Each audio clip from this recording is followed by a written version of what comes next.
Hello, Coven. Welcome back to the Midwest Coven Cast. I'm Marilyn. I'm Sam. And I'm Suzie.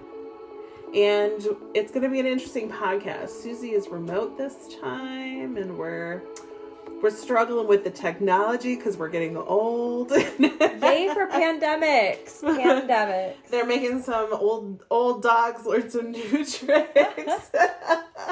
Which is fitting considering our topic today is learning and education. So, we do want to get into our stuff here. So, first of all, we have our candle that we need to light. Yes, you cleaned all the cat hair out of it. It is, there's this thanks, weird Marilyn. whipped creamy looking blob at the top that looks a little suspect. It looks a little bit like We're lighting the poop on fire. I think they were going for whipped cream, I think too, yeah. But let's all be honest. should be ever white. since that poop emoji came out, everything. In it that looks shape, just like it almost. Yep, it's poop. All right, let's light our ritual candle. Okay, would you like to do the honors, Sam? I will. I like this.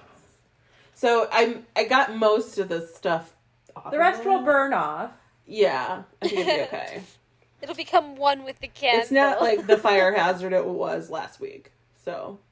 Well, thank you for that. I am actually a slight It is bit lit. not slight bit. I'm very disappointed that I do not get to be there for the lighting of that, but it's okay. I know. Sorry, coronavirus. Yep, that's okay. It's To be just fair, Suzie does not have coronavirus. She is just quarantining because other people have coronavirus. Yeah, I mean, it wasn't like I really don't feel any symptoms. I'm clean when I'm at work. I sanitize my hands all the time. Largely, this is out of an abundance of caution. Pretty much, yes. I just, for some reason, I 100% wanted to be upfront with them about it because of how serious it is, and I don't want to be a person that's spreading it because that's very irresponsible. But I did at least want to go ahead and confirm with them what my situation was and how serious I should even take it or not. So Yeah. yeah, I felt a lot better after I talked it over with them, and they were like, "Yeah, you're good. Don't worry." I was like, "Okay, That's good. But So despite the strange circumstances, we still have a certain, we have our topic we're going to do, but of course, per tradition, or so far as a tradition. Predictions. Predictions! So how did we do with our predictions last week? Well, mine was absolutely on the moment. So my boobs were spraying everywhere because my baby was screaming next door. yeah, she's like, mine definitely was coming true then and there. Yours did come true during recording. Yes. Still, for our last I had episode. to grab the towels again. Which is part 2. So thanks for everybody who listened to both part 1 and part 2 because we talked a really long time. Yeah. Which brings me to my prediction, which was like, it's going to take me a really long time to edit this. I believe you said so 7 sorry. hours. I think it was 7 7 to 8? hours specifically. I think I predicted about 7 to 8 hours, which I think is pretty darn close to what it took. I'm so sorry. Oh, that's okay. Well, because it's like it was my I have fault. to listen all the way through the yeah, first time, and I'll sort of cut out like little like long pauses or like awkward pauses or whatever, and then I think I was able to cut about a half an hour, and there were like a couple of like we went really off topic, which I'm saving for like just mini later episodes when it's more on topic. No, that's good because I know we do that a lot. So I shaved it down from like 2 hours and almost 40 minutes to like 2 hours and like 10 minutes. And then I went through it again and shaved off another like 10. And then we were like, this is way too long. So now it's going to be 2 episodes, or it was, because by the time you're listening to it, both of them will have come out because this will be episode 4. So that's complicated. We will try to stay more on topic in the future, but it's a learning process. We probably won't. I'll say we'll try, but what does that mean? Yeah, I have no faith in us. These on conversations that. are very organic. They just, I think we're gonna have multi-episodes who end up being parts. All right, but so Susie's prediction. It still hasn't quite happened yet because we haven't gotten together yet. So my prediction was that Aunt Bev's room you will had to be be quarantined by the time we get together again, which technically we haven't. So. Oh, I guess. Well, yeah. Well, I mean, I should ask. Has Aunt Bev painted her room yet, though? She has not. No. Darn it! I was kind of hopeful that while Aunt Barb was in town, that they might go after that. She mentions it a whole awful lot, but when I offer to help her, she doesn't tell me when she wants me to help her. She just hints at it and expects me to just come over on my own goodwill and do it for her. But, no, she needs to tell me when she wants it done. Right. And then I'll come help her with it. Right. Yeah. That's fair. And it's I think one of those things. when Aunt Barb was here, because Aunt Barb likes to paint, and she was going to help her. But instead, they ended up going to her mom's house and packing up boxes and bringing stuff over. So they also need to pack. Stuff, I forgot they ended up doing that. So, I mean, like you said. But she really needs to get out of that house, especially now that it's going to be winter soon. I wish she would move everything out before it sits for a whole year, because she's not going to be moving during winter. Yeah. Well, and plus, the sooner she gets rid of the house, the sooner she can stop paying, the gas bill and the water bill. Yeah. And, save some money. Yep. So, I mean, granted, once she moves in with me, she's going to have a share of the bills here, but, Yeah. But then she's at least going to stop paying where she's not double. living. Yeah. Yeah, exactly.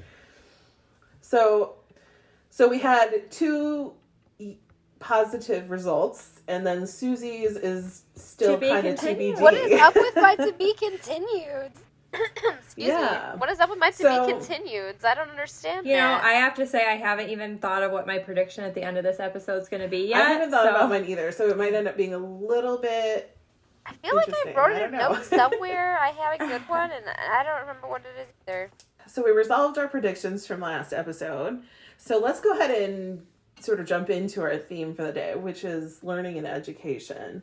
Now, we all sort of have different backgrounds and perspectives in terms of this topic. So it's been mentioned on the podcast before already that I am a college instructor. I'm a PhD student, so a forever student.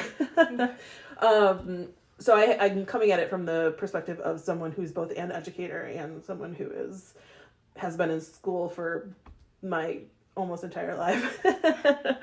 So why don't you guys give a little background about... Yeah, well, I feel like I'm also a forever student, but that's because I don't go continuously. I drop out for 10 years at a time and then go back and then leave for 10 years at a time. And you know what? Progress is progress. I'm slowly chipping away at my degree still, at my 2-year degree, which has taken me 20 years to get. It's fine. Yeah.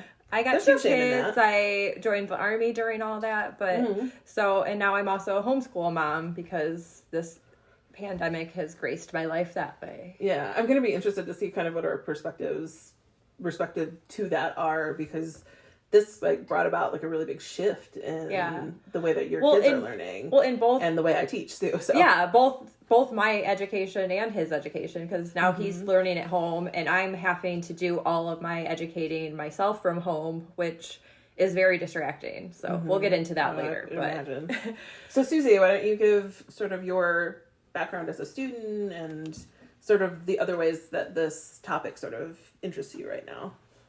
I mean, to delve into my past of a student, I was always a good student, AB kind of, but I excelled at English and math, but other than that, I didn't really I don't know, I liked school to a degree, but I didn't once I was out in high school, for instance, I had enough credits to skip a class. Basically, I was going to take a psychology class, And then they came to me and they said, hey, you have enough credits. If you don't want to, you can just, skip a class for the day. And, of course, I opted to skip the class for the day. And then now that I'm older, I'm kind of like, 18-year-old priorities. Yeah, my 18-year-old self was like, oh, yeah, I got more time, which is actually not a terrible way to think. I mean, time is very valuable. So you haven't been a student for a very long time.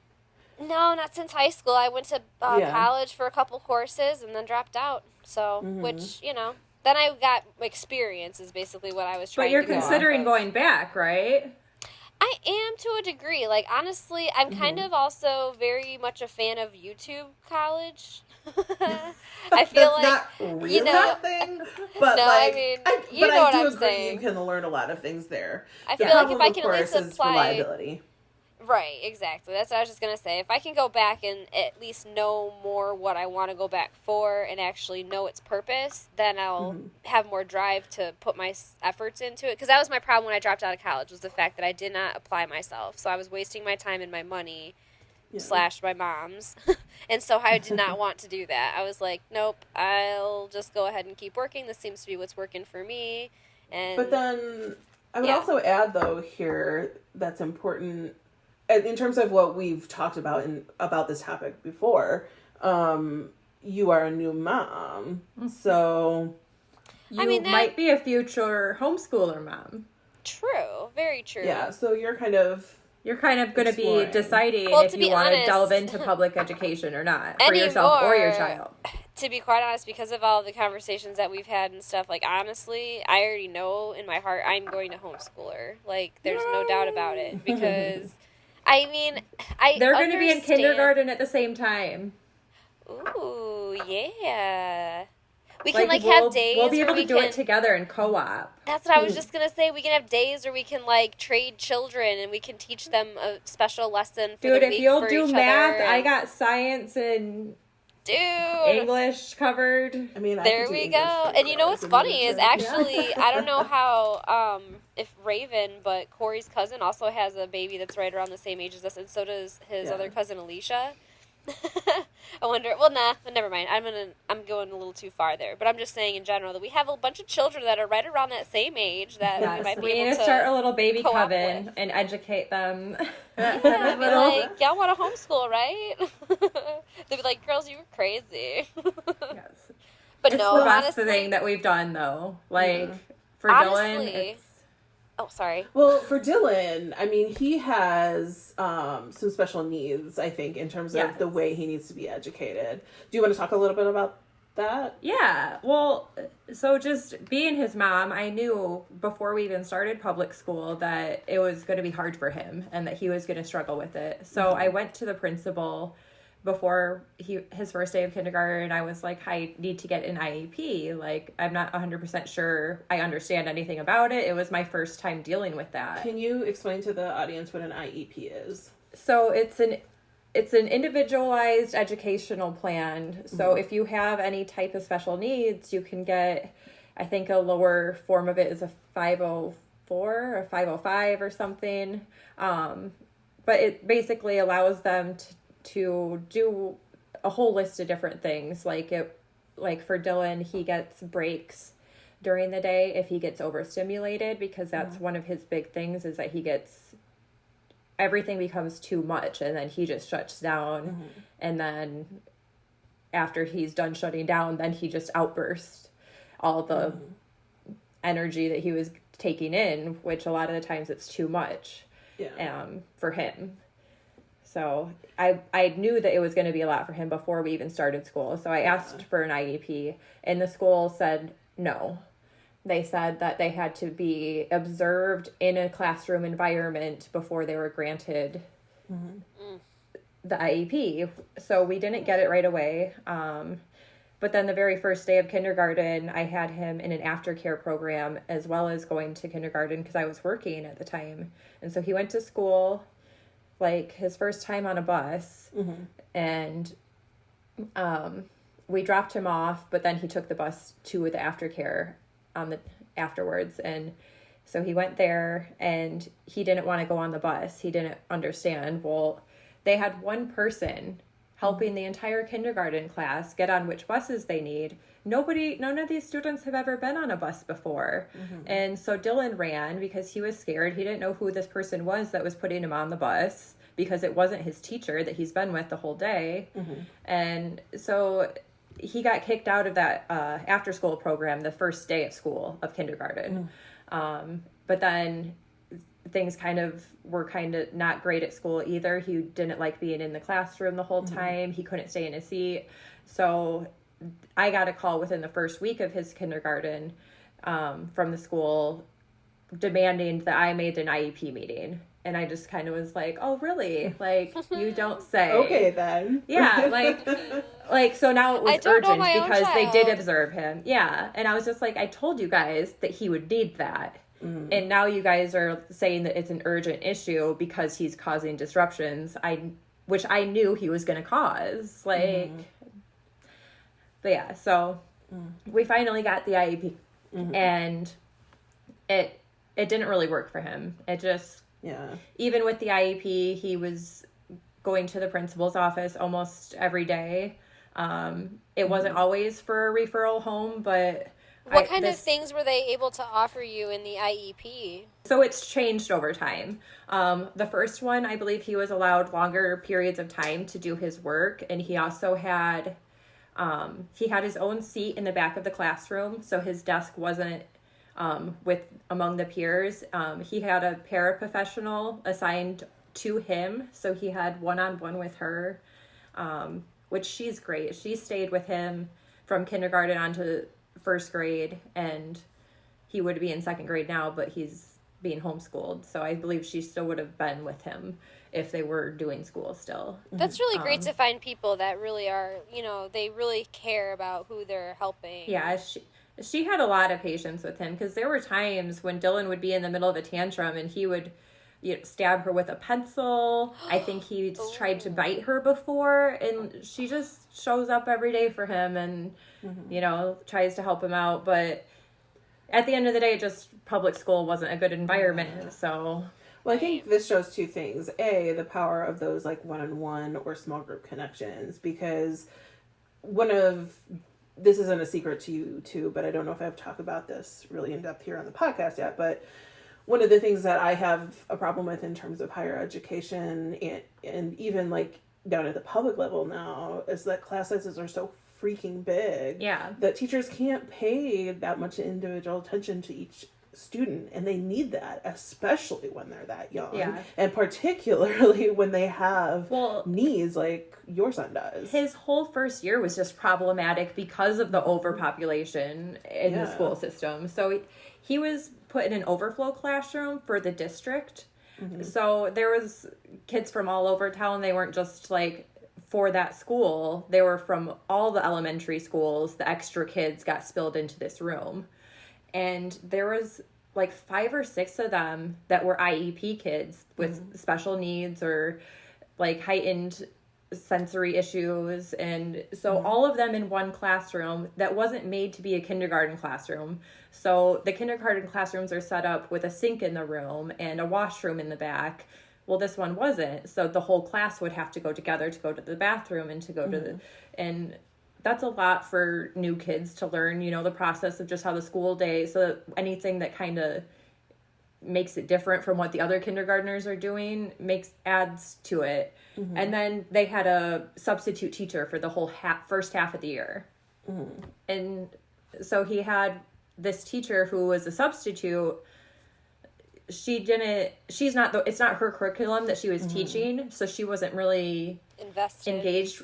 Yeah, like, she did a great job, but at the same time, you could tell that, like, she was just doing what she was told to do at times, and there was things where she wasn't as engaged as other times, and, but it was a lot for his first year, so I think just going right into it just was not great from the start.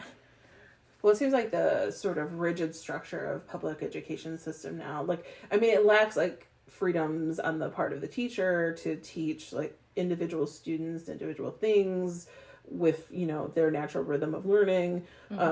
It sort of takes away this ability to sort of like allow students to start to kind of like specialize in certain ways or like to learn things that are sort of in line with their strengths. So that's like another thing that I have about public education in large classrooms, you know. Yeah, I think it's just like that rigid structure is not good for all kids, and maybe not even for a lot of them, honestly. Particularly given, I think, the results would probably be even more positive if it was smaller classrooms for like everybody, you know? Mm-hmm. But, yeah, I mean, I think for Dylan especially, or kids that have like the kinds of needs that he does, like that rigid structure is just bad, which I think comes down to this like rhythm that you talked about, like, which you seem to be thinking is working so much better for her. Yes. Yeah. Well, especially because... go ahead. No, you go ahead. I'm so sorry. No, you. Well, the only thing I was going to add to that was the fact that, so, like, when I was in school, I think it's kind of funny or ironic or whatever, the fact that, like, so I had a group of friends and myself that there was a girl that was homeschooled, and she, became a part of our group, actually. And, we loved her. Like, she's great. But it was funny how, like, kind of at first, she was a bit odd, I guess, I would say. I mean, it was just one of those things that she wasn't like everyone else. You know what I mean? You could just tell that she was different. Because she was allowed to be. Exactly. Which I think at first when she was introduced to public, she was very like, and I don't know this 100%, but I just remember like there were incidences where she was like questioning her confidence and stuff. And, as a kid, that's a hard thing to go through. But I know that there was at least people that were encouraging her that she was awesome and whatever. But it was just funny how like, when you're in that environment that is supportive of you to be yourself, then you are able to be yourself and be so, at one with everything. And then as soon as you get into an environment kind of like what we were brought up in, to be sort of structured and everyone kind of the same cookie cutter or whatever, then you're like, oh my gosh, what's this person that's themselves? Like, why aren't they structured like we all are? Like we were... I don't know. It just kind of was an odd thing that I experienced as a person, because I would have at that point in my life, I didn't recognize how great it was to have been a person like her. You know what I mean? Yeah. I was more looking at it like, why is she so different, Not... Yeah. I shouldn't have said it not in a negative way, I guess, because I came to love this person, and it's a person that I admire, but it's just like, yeah... Yeah, so... Just something that I thought was an interesting thing that comes along with when you're homeschooled and you get that specialized education, that you become a person that other people can look at and say, you know what, that's a unique person, that's themselves, and no one can take that away from you, I guess. Well, yeah, I think in public school there's definitely a lot more peer pressure, but then there's also pressure from the system itself, where there's standardized learning and everybody's supposed to learn the same thing. And heaven forbid if you learn a different way, because then you're just going to fall behind. Yeah. Right. Well, and I think there's certain layers to this that we need to talk about in terms of like privilege and things, though, because there is a pro to the educational system, the public educational system as it is that it does provide some measure of learning to everyone. And there are some people who do not necessarily have access to someone who can stay at home with them or has an education that's high enough to sort of deliver the level of learning that they need in some ways. And there are certain things that I think people do need to sort of collectively learn, like how to write, how to speak to one another, you know what I mean? Like things like that. And maybe like socializing to a degree. But and the public education system does help make sure that, we have a literate populace, for example, and that we have some minimal level of like civics understanding and like things like that. But I feel like it got too big. It needs because things used to be one room schoolhouses where you would have all the grades in one room. And the older ones would kind of help the littler ones. And that's a whole lesson in itself, learning how to teach, help someone. And so I agree and disagree with that. And here's why. I agree that it got too big in that the classroom size has got too big, but I Yes. think really the culprit is that it is vastly underfunded.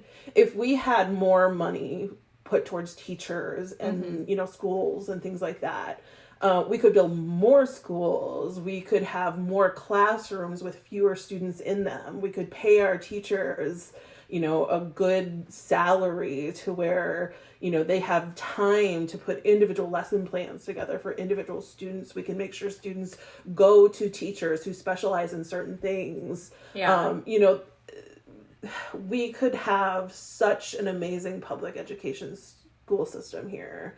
And we could even incorporate some of like the homeschool aspects and things like that for students who would prefer that. Yeah. But well, I think I think we're kind of saying the same thing, but we obviously have different views of it because you're coming from that educator standpoint.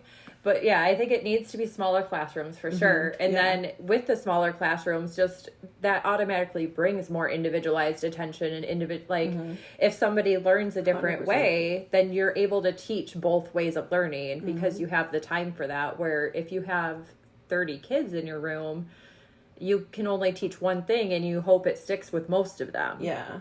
Well, and it kind of pigeonholes you in the approach you take to teaching things. Like, you know, the way we teach math in a classroom. You know, there are probably students who could benefit from learning different ways of doing math, right?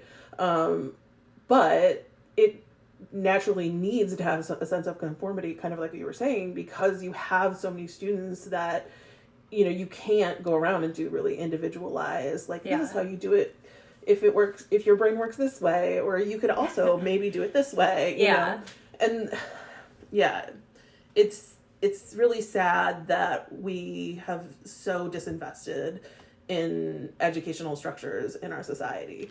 And even if it's, you know, public institutions for families who don't have someone who can like stay home with them or whatever, I think that's fine. But again, we need that individualized attention, which we're both talking about. It's just necessary. It's especially necessary when they're young, and it becomes slightly less necessary when you're teaching at my end. But go ahead, Sue. Sorry about that. No, it's okay. I was just gonna say, well, that's one of the things that's really sucky is like the fact that the country, like the people that run the country, don't recognize how important the education system needs to be fixed because that is our future. Like, if we do not properly educate our population, it's gonna basically make it a thing where they're never going to be able to learn to make better decisions that will actually progress us. Like, they're always going to continue to make bad decisions if they don't know any better. And it's like, I don't know. It's just sad, I guess, in the sense Not to sound like one of those conspiracy people, but I feel like that's the whole point. That they keep the mass education dumber. You're not and then lying. The people that have the money can do the private education,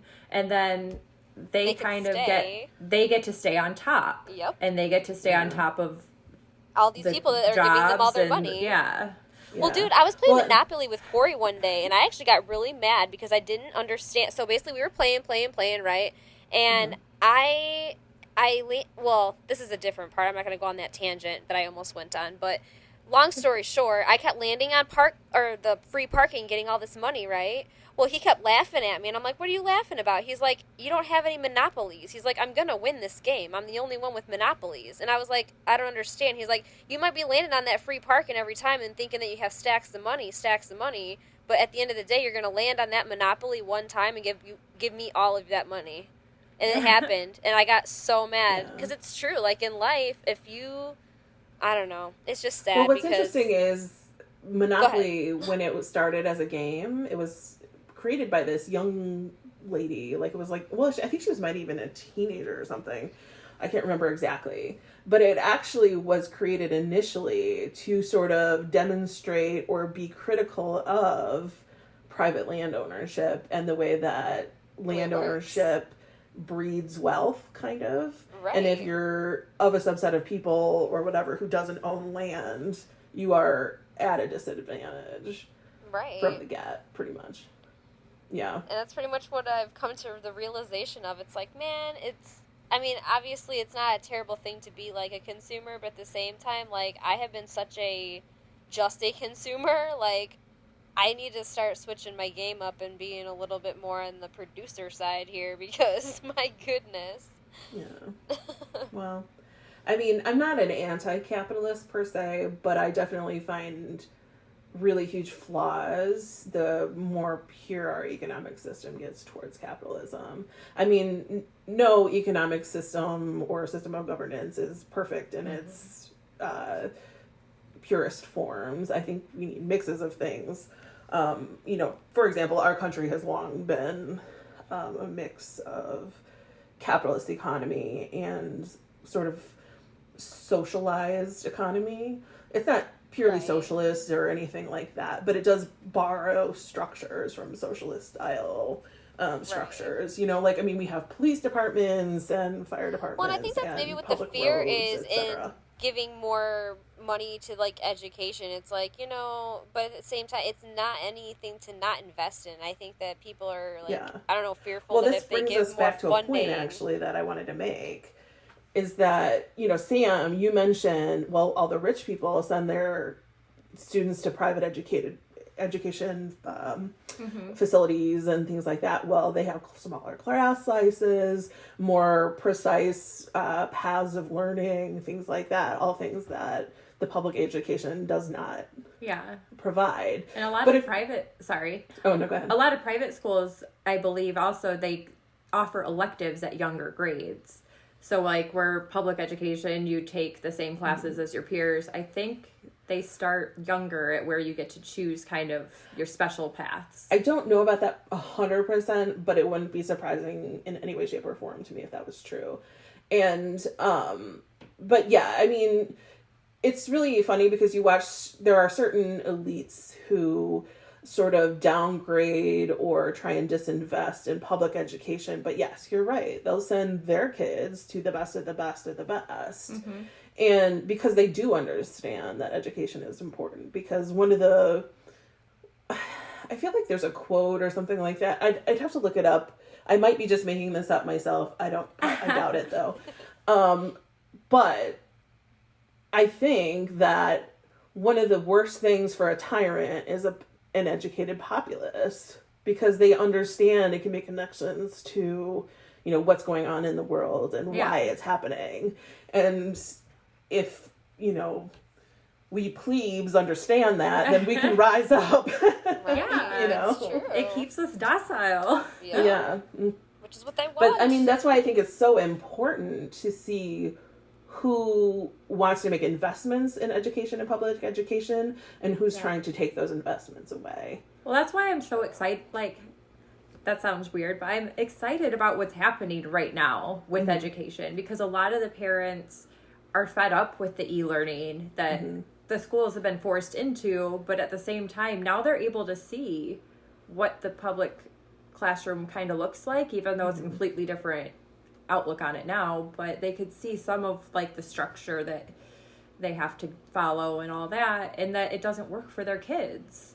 And so there's a lot of parents that are homeschooling now, and I'm excited for that. I'm excited for it to be a revolution and us takes down the government or something. I do worry a little bit though about, there are some parents, this is going to sound so mean, but there are some parents, and please note, Sam, you are not one of them, but there are some parents that are I'm homeschooling my child, and based on me knowing them personally and seeing the things that they are interested in and do know about, I worry about the education that their child is actually getting.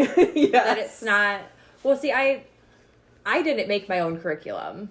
I'm kind of piecing together additional things that I want to add to the curriculum that I invested in. Mm-hmm. But I still invested in a structure of some form. But see, so I think that's where it needs to start. There needs to be some sort of structure, because there are some people that unschool, which I think we unschool every 3 weeks, so we'll have 2 weeks on and then 1 week of kind of unschooling, and then we'll have our Could you explain to everybody what unschooling is so they understand? Unschooling, well, it kind of looks different depending on whose house you're viewing it from, but in our house, unschooling is kind of just, we don't have a structured we're going to read these books, we're going to do these lessons. It's just kind of, he picks a book that he wants to read, then we'll read that. It's more of a self-guided. Yes. Mm-hmm. And then he'll have a lot more playtime, which he has a lot of playtime during the school week anyways. It's just more guided play where we kind of read a story and then I give him time to role play the story and like do whatever activity he wants to do and like act out the scenes or the characters, and or if it's a science thing, like act out the concepts or go build the concepts with Legos or so it's a lot more just free play, and he gets to play however he wants. And I think that's great, because I feel like that actually lets him get the concept, actually learn the concept, and then put the concept to play. You know what I mean? Like, actually... Yeah. It's like education that meets kids where they're at in a lot of ways. Yeah, so I kind of try, and it works sometimes, and sometimes he just plays in, you know... Well, he's a kid. Imaginatively all the time, which I'm fine with that too, as long as he's engaging with his toys and like, because that's made a difference too. When he was in public school, he wasn't really engaging with his toys. Like he couldn't think outside of the box, and it was almost like he was afraid to, like he would get in trouble if he were to do something that wasn't what the toy was intended for.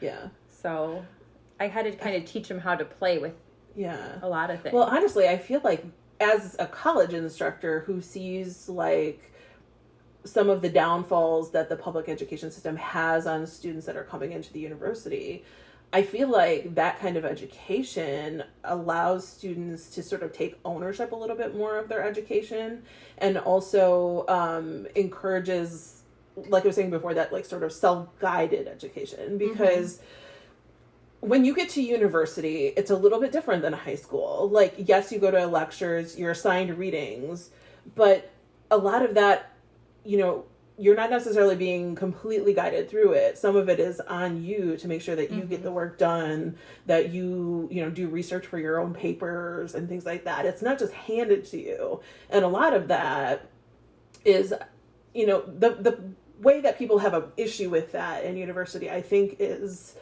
directly bred from the kind of spoon-fed education they kind of get in public schools right now. Yeah. And that really works to their disadvantage once they get older and they get into these public education systems, you know, for higher learning, where you're expected to take more ownership of your education. Yeah. And that becomes even more pronounced once you get into like a master's program, PhD program, whatever. And even really your later years, like of your bachelor's degree too, where you sort of start to specialize a little bit, you have to take ownership. And sometimes, especially freshmen coming in, they have a really, really hard time with this. Yeah. Like, if you don't spoon feed them exactly what they need to do, exactly how they need to do it, like whatever, and when and how and where and to what degree and how high they need to jump, and that's exactly it's really hard for them to do it. I'm kind of one of those college students, though. Like, that's what got me to drop out. Like, honestly, I just was so bad at just focusing and just being very. To be fair, like, I feel like I was like that at first. I had to unlearn things to take ownership. That's one of the good things about, like, that I've gotten out of having to do my college work at home now, is that like I kind of do it on my time. So I do it on the weeks where I'm kind of not as in deep with Dylan's learning, is when I dive deep into doing my schoolwork. So I do my schoolwork once every 3 weeks, but it kind of works for me. But like, I don't even remember what my point was going to be about. I hate when that happens. Dang it. Let's just rewind the podcast. We'll hit pause. We'll rewind it. We'll let you know. That's all right. Hopefully she'll come back to it. Yeah. But yeah, I think.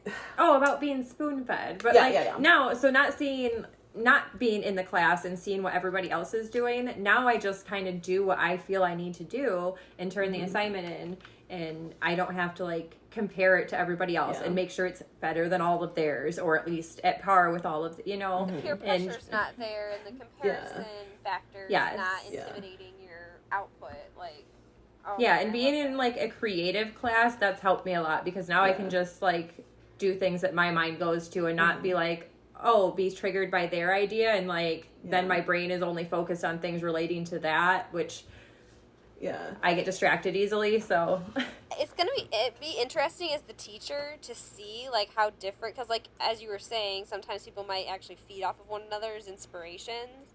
So I wonder like how different each thing that they turn in nowadays is, with everyone being so separated versus how like they were, you know what I mean, when they were in the classrooms together. Depends, because I mean, like some, like right now I'm teaching asynchronously, but not all people, even in my department, at my college, whatever, are doing that. Some still do have synchronous classes. What does that mean?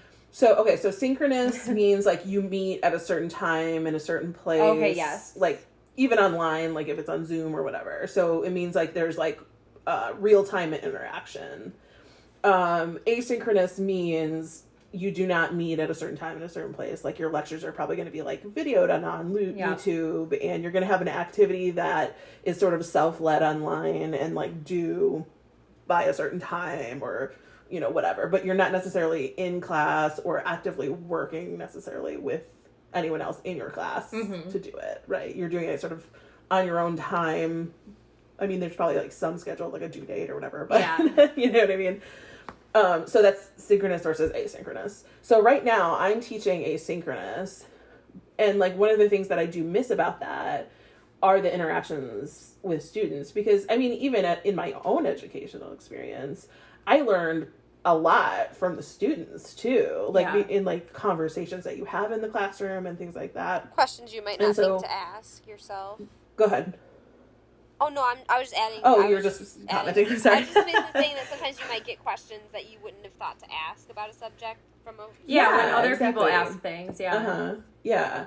Well, and it's beneficial, too, because there are some students that are afraid to ask questions. Yeah. And frankly, there are students that sometimes will ask the question, or I've had experience where, like, you have, like, this... like 10 students ask you the same question privately, and then you're like, they probably didn't ask it in class because they felt like dumb asking or something like that. When really, they would have benefited a lot of students by asking.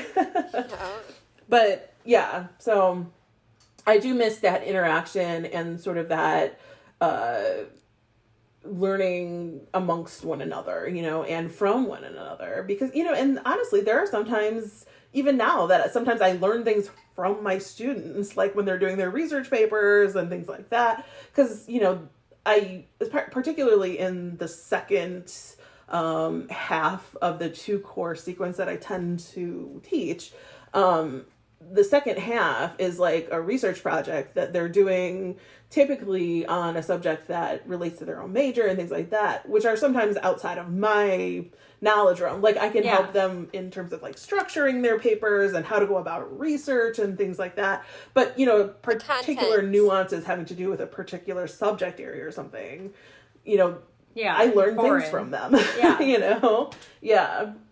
So kind of speaking of, still get, but. And this is going to be like not quite on topic with what you guys are talking about, but it's kind of on topic with the podcast. And then also she said foreign, and earlier you said like spoon-fed, and I have to throw this in here. So one of the things that I admire about one of the other countries is, so in Japan, I guess, I heard that in their educational system, like their public education, instead of just having like lunch, like we have lunch in America where you stand in line and you get like nearly like... They make it over there. They help. Yes, exactly. They actually grow the food. They pick the recipes. They cook the food together. They serve the food to each other. They like actually are like, it's a whole thing like that they learn the process of, and they value the process of that instead of like... Well, I think the way they look at food in general is completely different the way Americans look at food.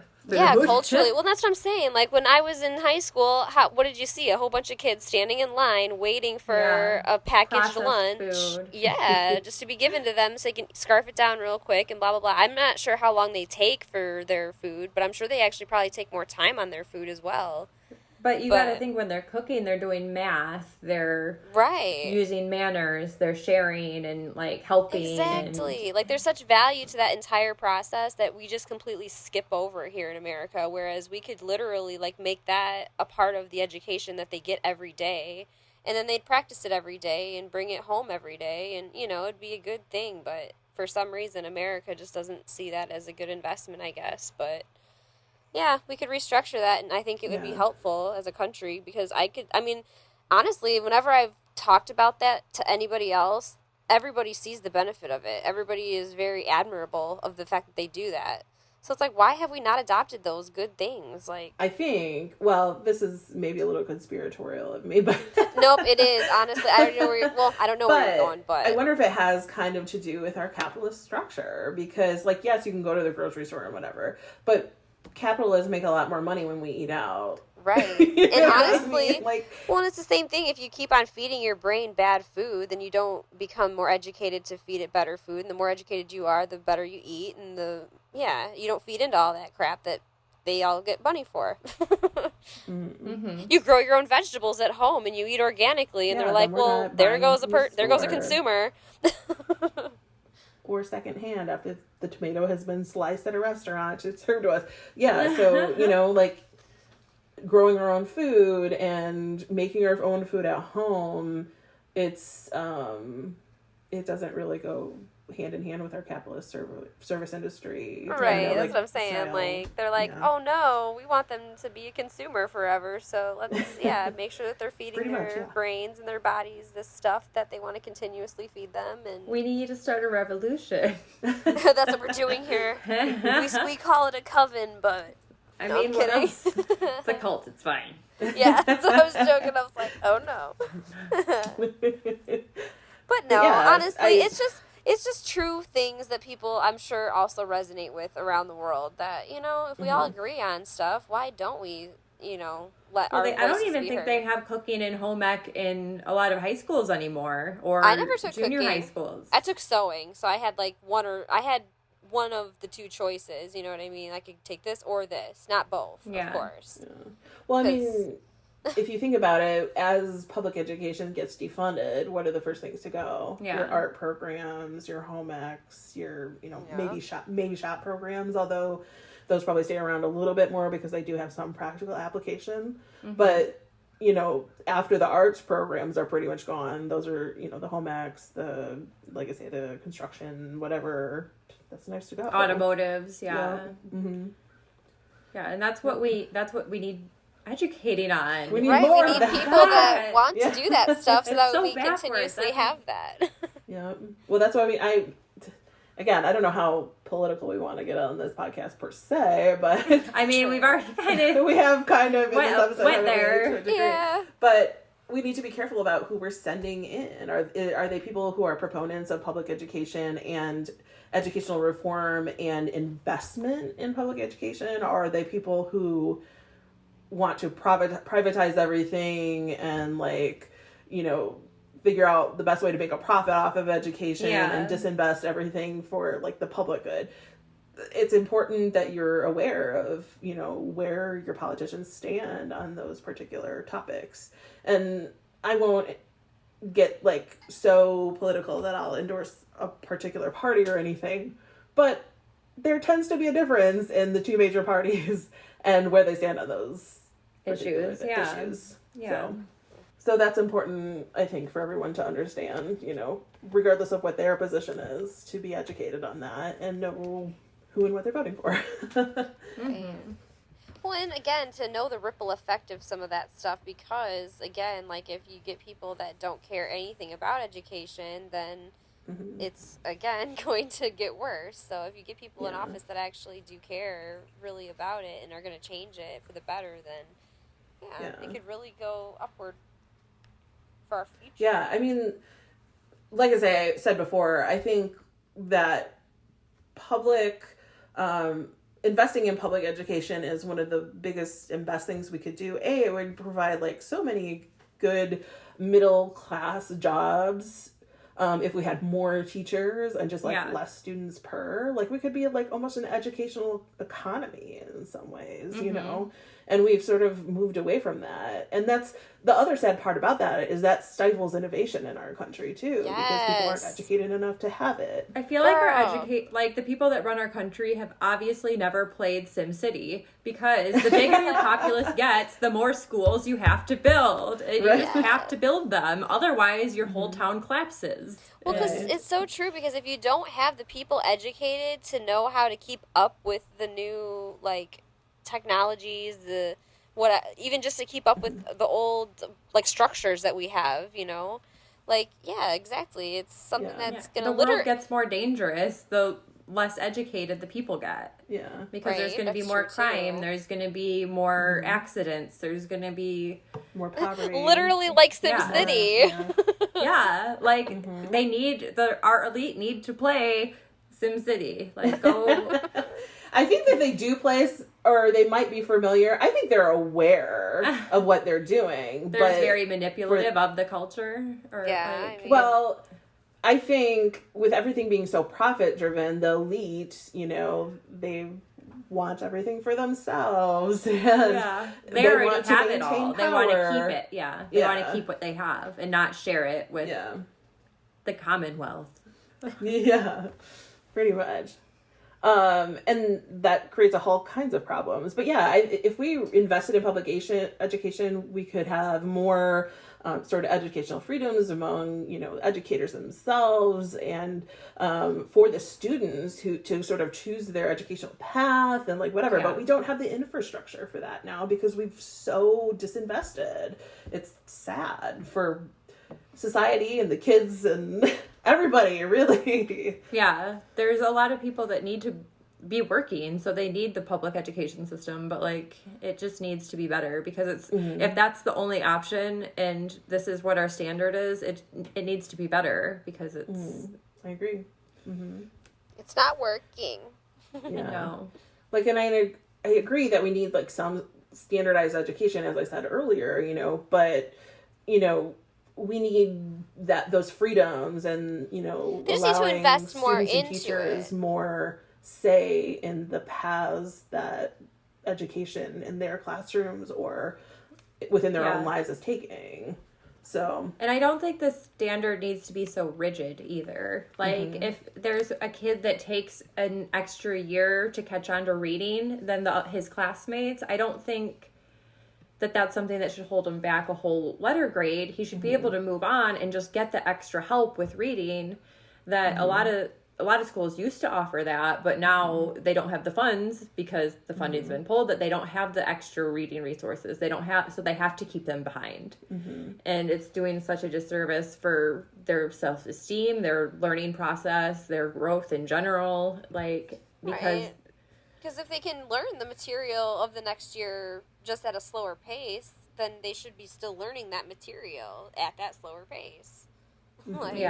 Sometimes it's not even a slower pace. It's like just the reading that they struggle with. So if someone's able to help them and read it to them, and then help them, like, you know, better their reading skills also.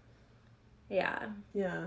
Well, on top of, you know, which I think this is the point you're ultimately getting at, is even on top of like teachers who engage with students, you know, on multiple subjects or maybe one special subject or whatever, there could be a whole network of professionals or paraprofessionals or whatever who could be assisting with, you know, students who have particular needs in particular subjects. Like an individualized tutor sort of on certain topics or subjects for people. Or for certain subjects, they could just go to or particular teachers who have specialties working with, you know, particular educational needs. You know, there's like so many ways that we could structure this in ways that we're just not right now. Yeah. And it's very frustrating, both as a student and as someone who teaches people. It's my opinion that it's just well, and I think the thing that I've always seen it in teachers time and time again, that teachers really do have big hearts. They really do care about their students, and they connect with their students on a very human level, which is amazing. And I feel like the part that is so disheartening for teachers especially is the fact that they care so much, and the people that run their funding just seem to not care at all. Yeah. I mean, not at all. I shouldn't say it like that. I'm sure there's Yeah. people that are making very big efforts on their parts, but overall, you know what I'm saying? Like, if it was a more prioritized thing in general, it'd be better. But yeah, it's like disheartening to know that it's not. Like, yeah. Yeah, I agree. It's just sad. So yeah, I think that what we're getting at, though, and in essence, our main takeaway for all of us in this podcast is that our educational system, in I think all three of our eyes, could really use some radical changes and certainly some public investment in ways that we haven't seen in a long time. And yeah, I think, with being a new homeschooling mom, I think seeing the difference between what public school was and now giving the ability to have the time to give one-on-one attention, it's just a world of difference. And the amount of growth that he's had in just the couple, I think it's been 9 weeks now that since we started officially. Wow, that does not seem possible. It seems like he's reading chapter books and to get him to read before, it was a meltdown because it was so stressful to him that he, it was so much work that he had to put into it that it would just take all of his energy out. And so now him picking up a book and wanting to read it to us or wanting to read it to brother, it's a whole different world. Right. Well, and I feel like in the last several months, he's also calmed down a lot. Yeah. And I think I mean, obviously, I'm not with him all day, pretty much like you are. Yeah, he's a kid, so I'm sure he has his moments still. Yeah. Oh, I'm sure he does. I mean, he's a kid, right? But I've just seen such a change in sort of his demeanor, and he's calmer more often. Yeah. And he seems to take direction better than he used to. Yeah. I mean, just a world of difference. And he's able to hold his attention longer than he ever was before. And I think a lot of it was just too much stimulation for him. There were too many other kids. There were too many bright things. And I kind of saw it as a trend because I went on every field trip that I could with him to help them so that he was able to go, because otherwise he wouldn't have been able to go on some field trips because he runs from people and he gets distracted and he doesn't pay attention to what he's doing. And so I went on as many as I could, and that helped him to be able to go. But they need all the help they can get. Didn't you say something about you got or you started to see a pattern with what was not working for him? Yeah. That at the beginning and towards the end of each day, they would be watching YouTube videos in the classroom.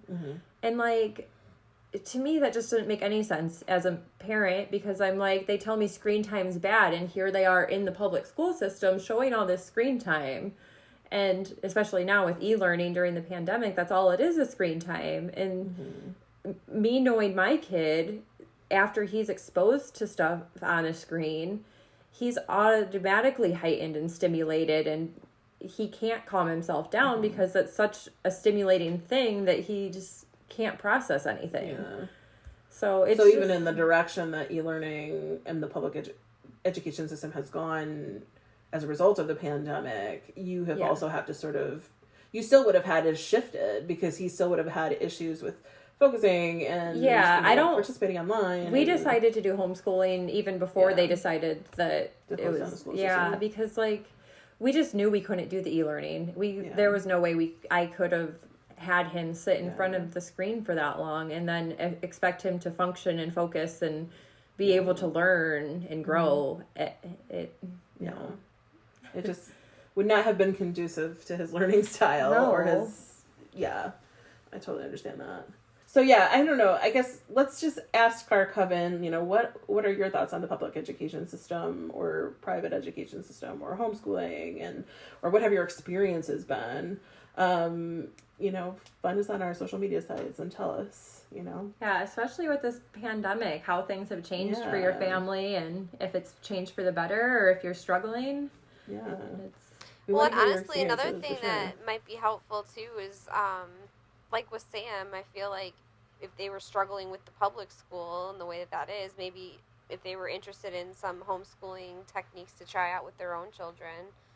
Yeah. Well, I can definitely give tips or point people in directions of helping to find them a curriculum that's great for them, but there are different rules in every state. So in Illinois, fortunately, it's very lenient, where I didn't have to do much to pull him out or show much proof of what my curriculum was. I mean, I could have easily, since I invested in a curriculum, but there's other states where you have to actually show everything that you're teaching and like keep attendance and logs, and so I keep more in detail. Yeah, I do keep attendance logs, and I keep track of everything that we do every day, but that's not necessary for Illinois. Illinois is very lenient in that regard. Very broad, and lenient.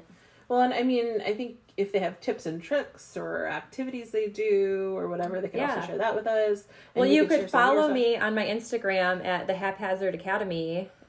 And Which is a lot of your homeschool stuff. Yeah, I post all of my homeschooling adventures on there, and so. Yeah. Sweet. That sounds great. I've seen some of them, and they're awesome. Like, he looks like he's having so much fun, honestly, and learning so much. It looks like you do such fun stuff with him. Well, so related to fun stuff then, I will do my prediction first. Okay. Because we're learning about seeds next week. Ooh. And it's also time to carve pumpkins. So I'm going to carve the pumpkin with him. We're going to guess how many seeds. So I predict that there's going to be 649 seeds in our pumpkin. Oh my God. That might have to be a really big pumpkin. We don't even have the pumpkin yet, so this is kind of like I'm going to have to get a big pumpkin I was just now, because now that 600 might be overreaching, but we'll get a big pumpkin and we'll try. I feel like I want to piggyback off of your... Is that just going to be the prediction that we see how close we all Yes, let's do it. That. And we'll do the trust system that Sam will tell us the real number. Well, I'm going to make him like grid it out into piles. So Dylan's going to be the moderator. Okay, so I'm going to predict that your giant ass pumpkin will have, what did you say? 649. 649. So I'm going to say 579. Okay. Are you going to do that, Suzie, too? Yeah, with us? I am, and I don't know why, but 376 is standing out to me. Okay. So 376, 579. I don't have as much faith that we can find a pumpkin that big. Yes. Or maybe I'm underestimating the amount of seeds that are in a pumpkin. You all might be overestimating. I don't know. I think I might have overshot a bit to the get-go. Well, we shall find out. So we might have all gone over. If this was like The Price is Right, 100. we might all be wrong. Sam's going to go and get like the smallest pumpkin. Like, we're all going to be wrong. Well, no, because my number is the biggest. So she wants a big pumpkin. I have to get the biggest pumpkin I can find. That'll be fun. You should take a picture of whatever pumpkin you guys... Oh, I will for sure. I'll post pictures of him counting all the seeds. It'll be a whole thing. She's like, I'm going to take all the pictures. All right, everyone. So we have our predictions in. I need to pee. Oh. So maybe it's a good time for us to say goodbye to our coven. Yeah, I'll let them know that their sponsor this week is me on redbubble.com. So if you look me up on Redbubble, it's sdouthet0725, and we can link that. It's linked in my profile on our site, and we'll link it below in this episode. Yeah, this episode brought to you by Sam Douthet. On redbubble.com. On redbubble.com. And what was it again? Sdouthet. Sdouthet0725. Let's spell that for them. SDOUTHAT. 0725, right? 0725. Perfect. Okay. So go and show Sam some support. I only have one design so far. I need to upload a whole Well, you know what? I'll get at it. Can they subscribe to you there? Yes. They follow you there? Yes, so follow her. See my new designs. designs. So you can see all her new designs as they come out. And so yeah, we'll keep sponsoring our own videos because, you know, that's how we make money. Other than the jobs that we already have. And whatnot. Feed our side hustles. Feed us. Okay, so thanks so much for listening, Coven, and we will see you next time. Blessed be. Blessed be. Thank you so much for listening to this week's episode of the Midwest Coven Cast. Be sure to subscribe to us so you never miss an episode. You can also follow us on social media at Midwest Coven on Twitter and at Midwest Coven Cast on Facebook and Instagram. You can also find more information by visiting our website at midwestcovencast.com. Until next time, Coven, blessed be.